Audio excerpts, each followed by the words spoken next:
विद्यार्थ्यांच्या परीक्षा आहेत, मात्र 18 तारखेला त्यांचे प्रॅक्टिकल आत्ताच संपलेले आहेत आणि लगेचच 30 तारखेला त्यांची परीक्षा आहे।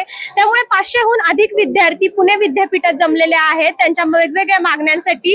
नेमक्या काय मागण्या आहेत? आम्हाला परीक्षेसाठी वेळ पाहिजे नाहीत। 18 तारखेला कालच प्रॅक्टिकल एक्झाम झाल्यात, तर आता अजून एक्झाम फॉर्म पण आले नाहीत। तर कोर्टचं स्टेटमेंट येऊन सुद्धा विद्यापीठाने काहीच ऑफिशियल नोटीस टाकली नाही का एक्झाम फॉर्म तुमचे भरू का असं वगैरे काहीच टाकलेलं नाही। तर आम्हाला फक्त परीक्षेसाठी वेळ पाहिजे नाहीत। हे पेपर 20 तारखेचे पुढे ढकलावेत, यासाठी आम्हाला वेळ पाहिजे नाहीत। म्हणजे तुम्हाला फक्त 2च दिवस दिलेत, म्हणजे 18ला तुमचे प्रॅक्टिकल संपले आणि लगेचच 20 तारखेला आता एक्झाम आहे। हो, आणि वरून काल 18 तारखेला कोर्ट स्टेटमेंट येऊन सुद्धा विद्यापीठ प्रशासनाने काहीच ऍक्शन घेतली नाही।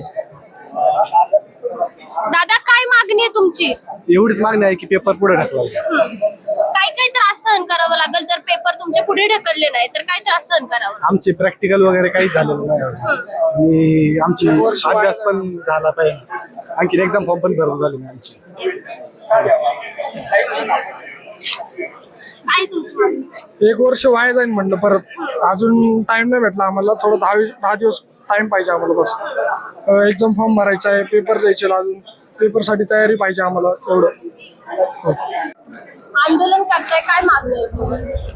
18 तारखेला प्रॅक्टिकल होते, PL साठी मुलांना वेळ मिळालेला नाही, उद्या पेपर आहे। आमची मागणी एवढीच होती की तुम्ही 8-10 दिवसाचा किमान वेळ द्यावा मुलांना, जेणेकरून अभ्यासाला वेळ मिळेल। आता याच्यात एक असा विषय आहे की 751 विद्यार्थ्यांचं आम्ही जे मुंबई हायकोर्टात याचिका दाखल केली की तुम्ही त्यांना कॅरी ऑन साठी वेळ मिळावा। माननीय मुंबई उच्च न्यायालयाने आमची मागणी मान्य केली आणि मुलांना कॅरी ऑन साठी यांना ऑर्डर दिली पुणे विद्यापीठाला। आता कॅरी ऑन आम्ही का मागतोय त्याचं एक लॉजिकल कारण असं आहे, आता तुम्हाला दाखवतो। हे बघा, हे पेपर आहे, एक मुलगा नापास झालेला, त्याची आम्ही कॉपी, त्याला खात्री की तो पास आहे, त्याने कॉपी मागवली, इथं एंड आहे आणि यानंतर पुढचे जे पान आहेत ते चेकच केलेलं नाहीये। आता याची चूक कोणाची आहे? विद्यापीठ प्रशासनाची। जे पेपर चेक करणारे प्राध्यापक त्यांची चूक आहे, परंतु याचा भूर्दंड मानसिक आणि बाकी प्रत्येक बाबतीतला फेलचा जो टॅग आहे तो त्या जो हुशार मुलगा तो त्याच्यावर लागतोय, तो डिस्टर्ब होतोय। परंतु याची कसलीच लाज किंवा काळजी या लोकांना नाही, कारण यांना काहीच फरक पडत नाही। वर्षानुवर्षे तुम्ही आम्हाला कव्हर करता, तुम्ही बघत असाल याच घटना वारंवार घडतायत, परंतु प्रशासनावर कसलाच दचक नाही। आणि एक महत्त्वाचा विषय आपल्या माध्यमातून आम्ही आज जनतेला सांगू इच्छितो तो असा की नीटचा जो प्रकार सुरू आहे महाराष्ट्रात, त्याच पद्धतीचं डिप्लोमा इन टॅक्सेशन लॉ याचा 100 मार्काचा जसा तसा एका खासगी क्लासेसचा पेपर तो विद्यापीठाने यांना छापून दिलेला आहे। आता विद्यापीठ डायरेक्टर काय म्हणतायत, आम्ही यांच्यावर चौकशी करून कारवाई करू। कारवाई म्हणजे काय? म्हणजे याचं भूर्दंड परत विद्यार्थ्यांनी करावं का? म्हणजे आता तुम्ही इथं पैसे कोणाकडे बसलेला आहात का? त्यांना तुम्ही ऑफ द इज बनवता एका बाजूला आणि एका बाजूला या पद्धतीचं हे करतायत, त्यामुळे आम्ही यांचा निषेध करतो।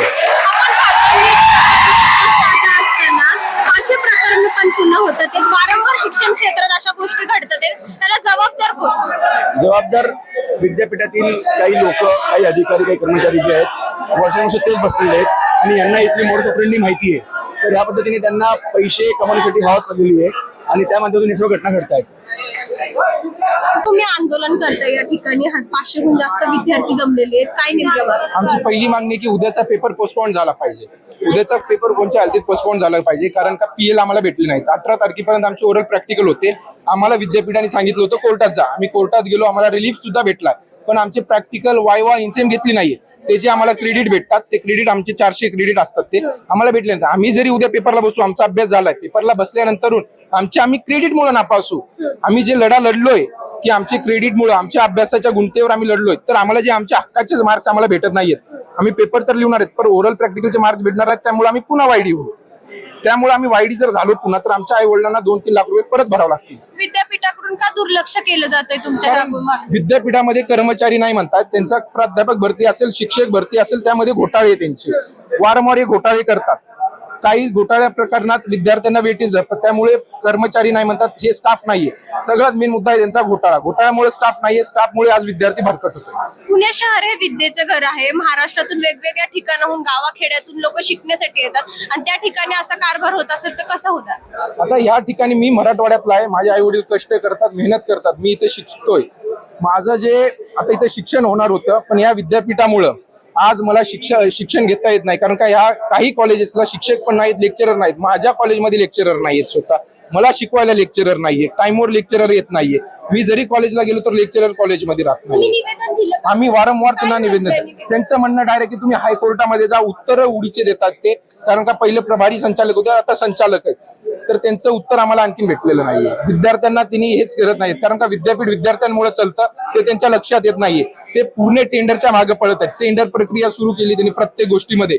पैसा कसा कमवायचा ते बघतायत. आज मी 500 रुपये दिले त्या फोटोकॉपीला, तर माझा पेपर चेक केला नाहीये. 500 रुपये देऊन सुद्धा माझा पेपर चेक झाला नाहीये. ह्या मागण्या पूर्ण झाल्या नाही तर पुढची भूमिका काय आम्ही असणार? पुढची भूमिका इथं आम्ही जोपर्यंत आमची मागणी होत नाही आम्ही इथून उठणार नाहीत, हलणार नाहीत. कारण का माझे आई वडील आम्ही मराठवाड्यातले कष्ट करतात, आम्हाला जाणीव आहे, आम्ही ते मिळवणार. आम्ही अभ्यास करतोय, आम्ही अभ्यास करूनच समोर जाणार. तर एकंदरीतच आपण पाहू शकतो आम्ही कष्ट केलेत, आम्ही अभ्यास केले, आमच्या परीक्षा पुढे ढकलण्यात यावे अशी विद्यार्थ्यांकडून मागणी होत आहे. पुण्याहून मी पूजा मालुसरे, न्यूज अनकट.